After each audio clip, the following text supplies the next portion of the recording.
몽고DB 마스터가 해설하는 NoSQL and 몽고DB 제5장을 시작합니다. 자, 4장에서는 몽고DB를 위한 데이터 모델링 그리고 설계 패턴에 대한 소개가 되었다면 이번 5장에서는 몽고DB의 논리적 구조와 물리적 구조에 대해서 한번 살펴보도록 하겠습니다. 몽고DB를 최초 설치한 다음 mongodb.exe라고 하는 실행 파일을 통해서 몽고DB의 인스턴스를 스타트하게 되면 세 가지 영역이 만들어집니다. 첫 번째 영역은 몽고DB만을 위한 전용 메모리 공간이 만들어지고, 두 번째로는 mongo.exe와 mongodb.exe를 실행했을 때 만들어지는 프로세스 영역이고요. 마지막으로 입력과 수정과 삭제된 컬렉션 데이터들이 실제로 저장되어지는 데이터 파일 영역과 이 공간의 데이터를 조작하다 발생하게 되는 다양한 장애로부터 데이터를 안전하게 복구하기 위해서 백업 데이터를 저장해주는 영역, 저널 파일이 만들어지죠. 이 세 가지 영역을 합쳐서 몽고DB의 기본 구조라고 이야기합니다. 자, 그러면 보다 구체적으로 이 논리적 구조와 물리적 구조가 어떤 상관관계를 가지고 있는지 한번 알아보겠습니다. 최초 mongo.exe라고 하는 쉘 프로그램을 통해서 몽고DB에 접속한 다음 user sales라고 하는 명령문으로 세일즈 데이터베이스에 접속하게 되면, 만약에 세일즈 데이터베이스가 기존에 만들어져 있다면 접속이 되어서 기존에 만들어져 있는 데이터를 참조할 수 있고, 만약에 유저 세일즈를 하는 시점에 세일즈 데이터베이스가 만들어져 있지 않다면 세일즈 데이터베이스가 이제 만들어지게 됩니다. 그런데 실제 세일즈라는 데이터베이스가 만들어지는 시점은 유저 세일즈라고 하는 명령문을 실행했을 때가 아니라 유저 세일즈를 한 후 db.create collection이라고 하는 문법이나 또는 컬렉션의 데이터를 입력, 수정, 삭제하는 명령문을 실행했을 때, 이때 최초 세일즈라고 하는 데이터베이스가 만들어지게 됩니다. 자, 여기서 몽고 쉘 프로그램 내에서 작성한 세일즈는 데이터베이스며, 즉 논리적 이름이 되는 것이고요. 이 논리적 데이터 구조에 실제로 이제 컬렉션이 만들어졌을 때 OS상에는 .ns라고 하는 확장자를 가진 파일과 .0, .1이라고 하는 확장자를 가진 파일들이 만들어지게 되는데, 이러한 구조를 데이터 파일이라고 하고 물리적 구조라고 표현하게 됩니다. 기본적으로 .ns와 .0, 1, 2, 3, 4와 같은 파일 중에는 .ns와 같은 파일을 네임스페이스 파일이라고 하고요. 001, 002, 03과 같은 이런 파일들을 데이터 파일이라고 표현합니다. 실제로 우리가 입력한 컬렉션은 .0과 .1과 같은 데이터 파일이 저장되고요. .ns에는 이 컬렉션에 만들어지게 되는 다양한 컬렉션에 대한 인포메이션, 정보 또는 인덱스와 같은 메타데이터와 같은 정보들이 저장되어지는 영역을 네임스페이스라고 합니다. 이 네임스페이스의 최초 크기는 32비트인 경우에는 16MB짜리 파일이 하나 만들어지게 되고, 64비트인 경우에도 마찬가지로 16MB가 만들어집니다. 하지만 64비트의 시스템 환경에서는 기본적으로 32MB짜리가 만들어지게 되며 64MB, 128MB 단위로 파일의 크기가 점점 커지게 되죠. 데이터 파일의 하나 크기는 최대 2GB만큼의 크기로 커지게 되고요.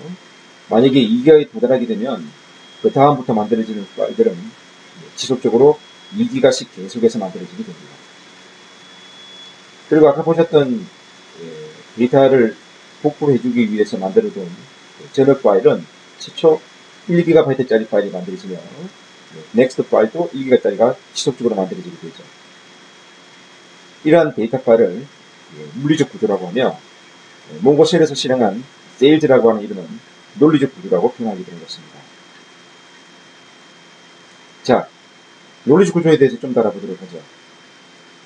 지금 그림 보시는 것처럼 세일즈라고 하는 데이터베이스는 하나의 이상의 네임스페이스와 하나 이상의 데이터 파일을 합쳐서 데이터베이스라고 표현합니다. 이 데이터베이스에는 여러분들이 원하는 컬렉션을 만들게 되는데요. 이 컬렉션이 만들어진 최초 공간을 익스텐트라고 하며, 이 익스텐트에는 여러분들이 입력한 도큐멘트라고 하는 데이터가 저장되게 됩니다. 이때 도큐멘트와 함께 그 도큐멘트에 관련되는 인포메이션들이 함께 저장되게 되는데 이것을 합쳐서 데이터 레코드라고 부르죠. 이런 데이터 레코드가 여러 개가 하나의 익스텐트에 저장되게 되고 그 익스텐트가 다 차게 되면 다음 익스텐트가 늘어나서 우리가 인스트한 도큐멘트 데이터들이 지속적으로 저장되게 됩니다. 몽고DB에 있어서 데이터를 저장할 수 있는 가장 작은 논리적 단위를 다큐멘트 또는 데이터 레코드라고 하며 데이터 레코드가 여러 개 모이게 되면 하나의 익스텐트가 되고 익스텐트가 여러 개 모이게 되면 하나의 콜렉션이라고 표현하며 이러한 콜렉션들을 여러 개 묶어서 만든 구조가 바로 데이터베이스라고 하는 논리적 구조가 되는 것입니다. 기본적으로 콜렉션을 만들게 되면 기본 크기는 8K짜리가 만들어지지만 여러분들이 db.create 콜렉션이라고 하는 문법에 의해서 콜렉션을 만들지 않고 인서트나 업데이트 또는 세이브와 같은 문장을 통해서 콜렉션의 데이터를 만약에 최초 입력하게 된다면 이때 가장 작은 단위는 4K짜리 익스텐트가 기본적으로 만들어집니다. 결론적으로 몽고DB의 가장 작은 익스텐트 크기는 4K이고 디폴트는 8K라고 표현할 수 있습니다. 자, 다음 그림은 방금 보여드렸던 이러한 논리적 구조를 우리가 직접 몽고셀에서 확인할 수 있는 방법이죠. db.create collection s_emp 라는 이름을 가진 콜렉션을 생성하게 되면 s_emp.validate라고 하는 메소드를 실행할 수 있는데 지금 보시는 것처럼 sales는 데이터베이스명이고 점 뒤에 나오는 문자 L은 바로 콜렉션 이름이 되는 것입니다. 그리고 이 문법에 의해서 만들어진 첫 번째 콜렉션의 어드레스 주소값과 함께 next 주소값이 어디인지를 보여주고 있고요. 현재 이 콜렉션이 몇 개의 익스텐트를 가지고 있는지, 데이터의 크기를 만드는지, 도큐멘트의 개수는 얼마나 되는지에 대한 분석된 결과를 보여주고 있네요. 지금은 콜렉션만 만들었을 뿐 어떠한 데이터도 입력과 수정과 삭제를 하지 않은 상태이기 때문에 익스텐트의 카운트만 1로 증가되었을 뿐 데이터 사이즈와 n 레코드 그리고 next, last, extent 사이즈와 같은 값들이 정상적인 값으로 실행이 안 되어 있는 겁니다. 하지만 오른쪽 그림 보시는 것처럼 콜렉션이 만들어진 상태에서 empn와 enam이라고 하는 두 개의 필드를 하나의 다큐멘트로 데이터를 저장하게 되면 validate라는 메소드를 실행했을 때 extent 카운트의 크기는 하나지만 데이터 사이즈와 n 레코드의 개수가 증가했다는 것을 알 수 있네요. 여러분들은 다큐멘트를 입력하고 수정하고 삭제할 때마다 그러한 데이터들이 저장되어지는 이런 논리적 구조에 대한 상태 정보를 몽고DB는 분석을 하고 그 결과를 여러분에게 제공하는 것입니다. 자, 그러면 조금 전에 보셨던 그 그림을 조금 더 구체적으로 한번 표현해 보겠습니다.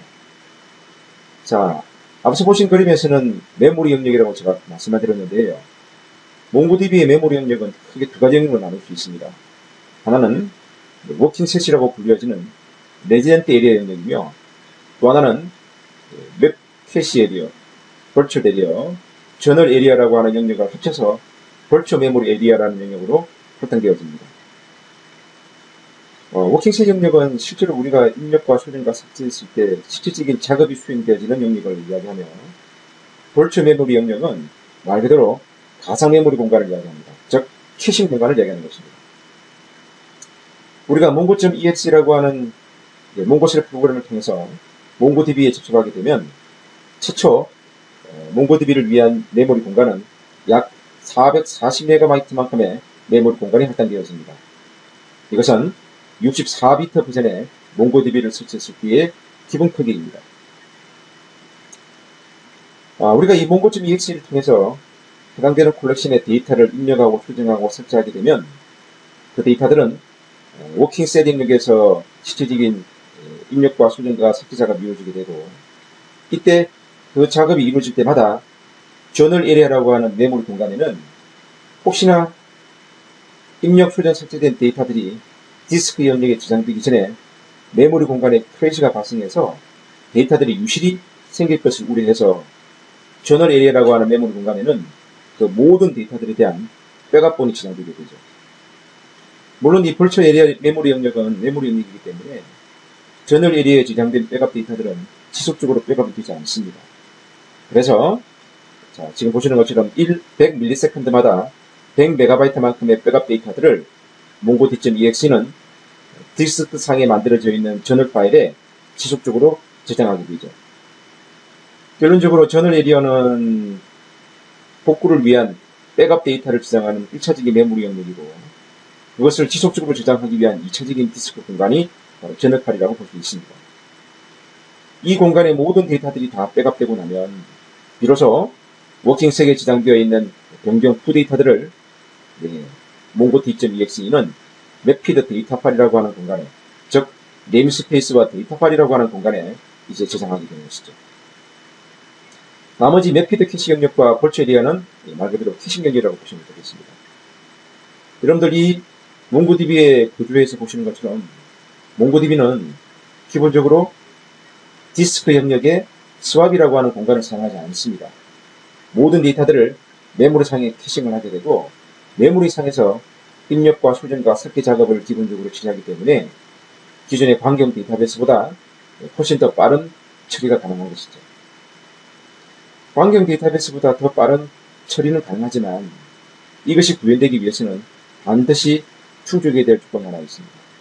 그것은 이러한 공간들이 충분히 할당될 수 있는 메모리 공간을 확보하는 것입니다.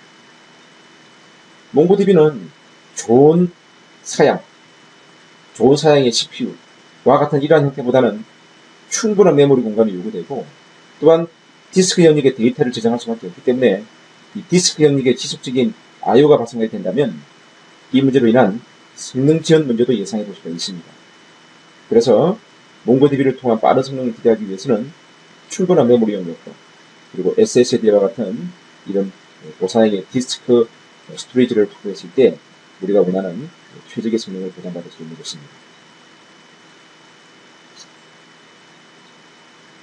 자, 그러면 몽고디비를 위한 적정한 메모리 공간의 크기는 어느 정도의 공간의 크기를 주는 것이 좋을까요? 많은 분들이 궁금해하는 사항 중에 하나입니다.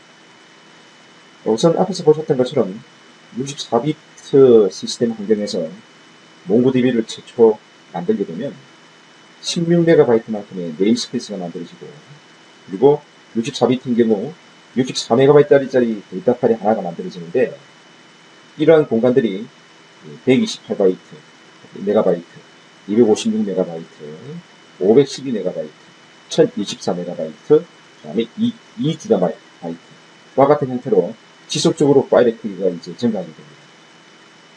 결국 메모리 영역의 모든 데이터들을 캐싱해서 처리해야 되기 때문에 충분한 메모리 공간을 확보해야 하는데, 문제는 디스크 영역에 만들어지는 그 파일 모든 데이터들을 다 메모리에 로드한다는 것은 실질적으로 가능하지 않습니다.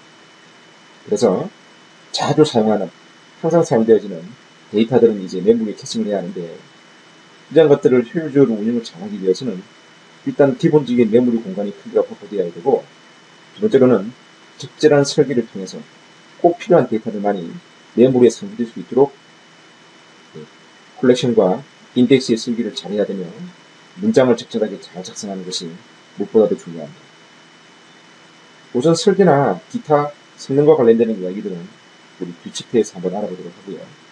일단 우리가 몽고디비라는 데이터베이스를 이용해서 데이터를 처리했을 때 가장 이상적인 성능이 보장되기 위한 최소한의 메모리 영역이라는 것이 일단 요구되는데, 이것은 디스크 상에 만들어지는 데이터 파일의 크기가 최대 2기가 되었을 때를 기준으로 말씀드린다면 최소 10GB에서 약 12GB만큼의 메모리 공간은 몽고디비를 위해서 반드시 요구되어지는 적정한 메모리 공간이라고 볼 수 있습니다.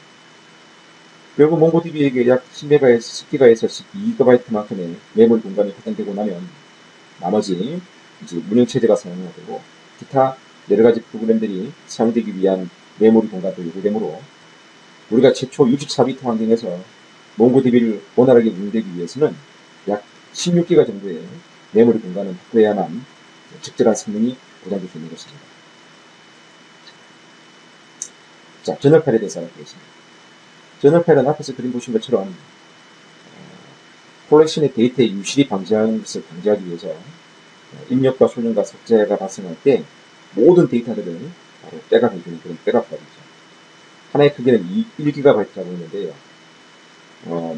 100ms마다 100MB만큼의 데이터들이 지속적으로 저장되는데 아주 크리티컬한 기업 환경에서는 100ms의 100메가가 저장되고 난 다음 100ms가 들어오기 사이에 몽고DB가 셧다운되는 경우 데이터에 유실이 발생할 수 있기 때문에 이런 크리티컬한 기업 환경에서는 몽고DB를 실행하실 때 저너링 커밋 인터벌이라고 하는 파라미터를 통해서 이 시간을 좀 더 자주 발생할 수 있도록 여러분들은 시간을 할당할 수 있습니다. 가장 최소 시간은 2ms이며 최대 300ms 범위 내에서 저널 에리아 영역에 있는 백업 데이터를 지속적으로 파일 영역에 저장할 수 있습니다. 그리고 이런 저널 파일과 데이터 파일은 기본적으로 물리적으로 다른 디스크에 저장 관리하는 것을 원칙으로 해야 합니다. 그래야만 디스크에 문제가 생겼을 때 안전하게 저널 파일에 저장되어 있는 데이터를 이용해서 복구를 해줄 수 있기 때문입니다. 자, 다음은 몽고DB의 락 정책에 대해서 알아보겠습니다. 몽고DB도 데이터를 저장할 수 있는 데이터 저장 기술이기 때문에 당연히 락이라고 하는 정책을 제공합니다. 한 명의 사용자가 어떤 하나의 도큐멘트를 입력, 수정, 삭제했을 때 동일한 데이터를 다른 사용자가 똑같이 입력과 수정과 삭제할 수도 있는데 이때 데이터의 일관성과 무기성에는 문제가 발생할 수 있죠. 자, 그런데 몽고DB에서는 기본적으로 이전부터 글로벌 락이라고 하는 개념의 락 정책을 제공하고 있습니다. 글로벌 락이라고 하는 것은 데이터베이스에 만들어져 있는 하나의 컬렉션, 하나의 다큐멘트에 업데이트가 발생했을 때 그 해당되는 다큐멘트에만 락이 발생하는 게 아니라 몽고DB 전체에 락이 발생하는 이런 형태를 글로벌 락이라고 표현합니다. 이런 글로벌 락이 발생하게 되면 당연히 해당되는 컬렉션, 해당되는 다큐멘트 이외에 다른 다큐멘트, 다른 컬렉션에 대해서도 락이 발생하게 되는데 결국 이런 문제는 몽고DB 전체의 성능을 저하시킬 수 있는 치명적인 무리점이 될 수도 있죠. 그래서 몽고DB는 2.2 버전에서 이러한 락 문제의 성능 지연 문제를 해소하기 위해서 페이지 폴트 익셉션이라고 하는 기능을 추가하게 되고 2.2 버전부터는 전체 락이 아닌 해당되는 콜렉션에 저장되어 있는 데이터베이스 안에서만 락을 걸어주기 때문에 이전의 글로벌 락보다는 훨씬 웨이팅하는 횟수들이 줄어들게 되고 좋은 성능을 기대할 수 있는 형태로 개선되었다고 말씀드릴 수 있습니다. 하지만 현재 널리 사용되고 있는 관계형 데이터베이스 대부분은 핵레벨 트리그, 로레벨 트리그를 지원하게 되는데요. 몽고DB에 해당된다면 도큐멘트 레벨에 락이 되는 것이죠. 그런 레벨까지 가기 위해서는 앞으로 좀 더 많은 시간이 필요할 것 같고요. 몽고DB에서 어나운스된 이야기로는 2.4 버전까지는 콜렉션 레벨 락까지 가고 2.6이나 2.8 버전 때까지는 이런 다큐멘트 중심의 락까지 지원해 나가겠다라고 발표를 하고 있습니다. 이것이 얼마만큼 발전해 나갈 것이며 얼마만큼 기능이 개선되어 나갈지는 알 수는 없지만 지속적으로 성장하고 있는 기술이기 때문에 앞으로 좀 더 좋은 모습으로 기능이 진행되지 않을까 생각이 됩니다. 자, 여기서 이제 페이지 폴트라고 하는 용어에 대해서 좀 알아봐야 되는데요. 페이지 폴트라고 하는 것은 뭐냐면 아까 말씀드린 것처럼 메모리 영역에는 크게 실제로 입력과 소정과 삭제가 이루어지는 영역을 레지던트 영역, 워킹 셋 영역이라고 합니다. 워킹 셋 영역에는 실제로 데이터가 처리되어지는 데이터들이 저장되는 영역인데요. 이 영역의 데이터들이 처리되어지는 데이터들이 지속적으로 오랫동안에 계속해서 보관되어 있으면 사용자들이 어떠한 데이터를 입력, 수정, 삭제하려고 했을 때 워킹 셋 영역에서 즉시 그 데이터를 처리할 수 있죠. 하지만 이 워킹 에리아 영역이 너무 부족해서 자주 사용하는 모든 데이터들을 다 캐싱해 놓을 수 없다면 당연히 해당되는 데이터들을 처리하기 위해서 디스크로부터 데이터를 지속적으로 로드했다가 또 공간이 부족해서 제거되고 또 필요한 데이터는 디스크로부터 익혀졌다가 또 제거되는 이런 악순환들이 계속해서 반복적으로 생기게 되는데 이런 문제가 생기게 되면 디스크로부터 메모리에 데이터를 로드하는 횟수가 증가하게 되고 이것은 디스크가 IO를 증가시키는 원인이 될 수 있기 때문에 이때 메모리로부터 사용자가 원하는 자주 사용하는 데이터들을 발견하지 못하는 이러한 행위를 페이지 폴트라고 표현합니다. 페이지 폴트가 증가하게 되면 당연히 읽기와 쓰기의 성능은 저하될 수밖에 없죠.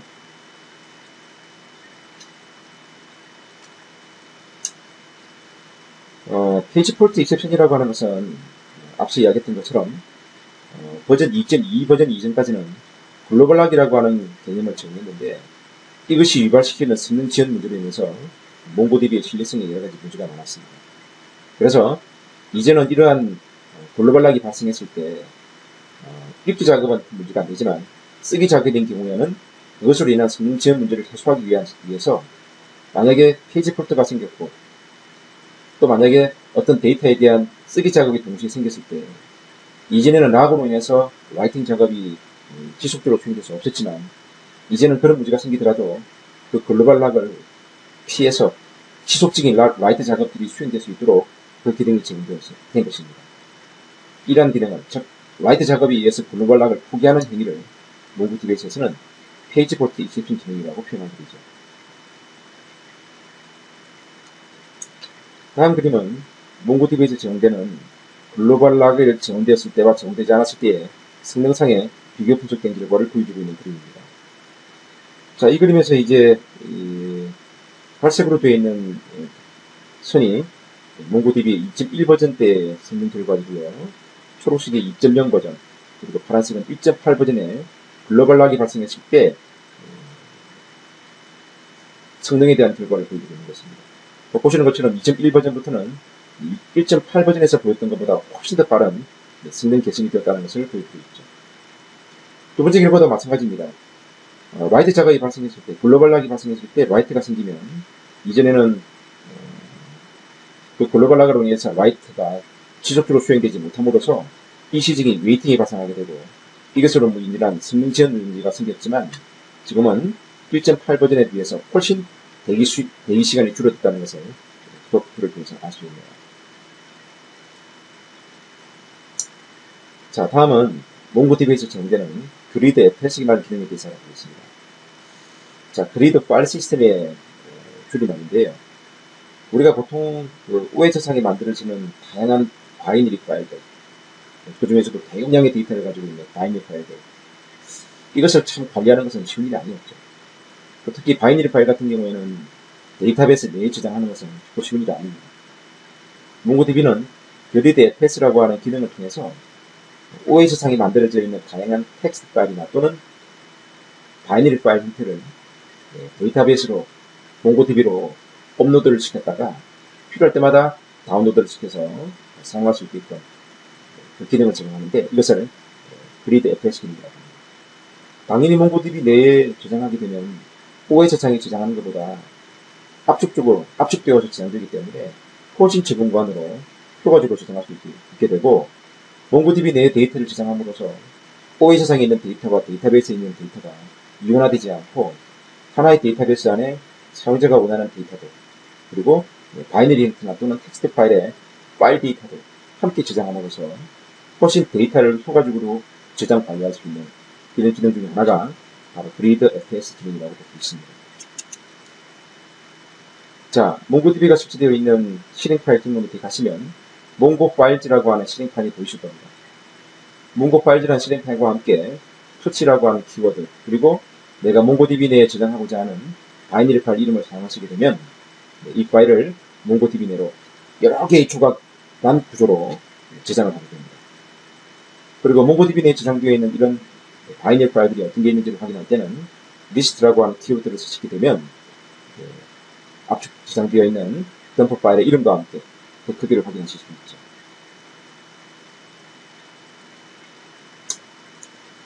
자, 기본적으로 몽고DB의 논리적 구조와 물리적 구조에 대한 설명을 드렸는데요. 여러분들 우리 교재를 보시게 되면 훨씬 더 다양한 예제들을 통해서 몽고DB 구조를 학습하실 수 있는 예제들이 준비되어 있습니다. 반드시 실습을 좀 해주시고요. 지금 여러분들 보고 계신 이 화면은 여러분들 교재 200페이지부터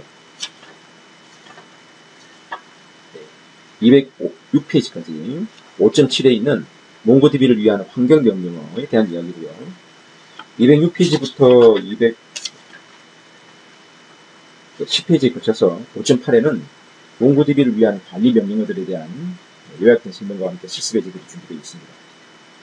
우리가 데이터베이스를 통해서 데이터를 입력하고 수정하고 삭제, 조회하는 것도 중요하지만 이런 다양한 명령어를 잘 이용하셔서 효과적인 운영과 관리를 하는 것도 무엇보다도 중요합니다. 이런 명령어에 대한 이해 없이 단순한 데이터의 입력과 수정과 삭제만 가지고는 데이터의 관리에는 한계가 있는 것이죠. 자, 지금부터 방금 말씀드렸던 페이지들에 대한 실습을 하시고 다음 챕터로 오시기 바랍니다.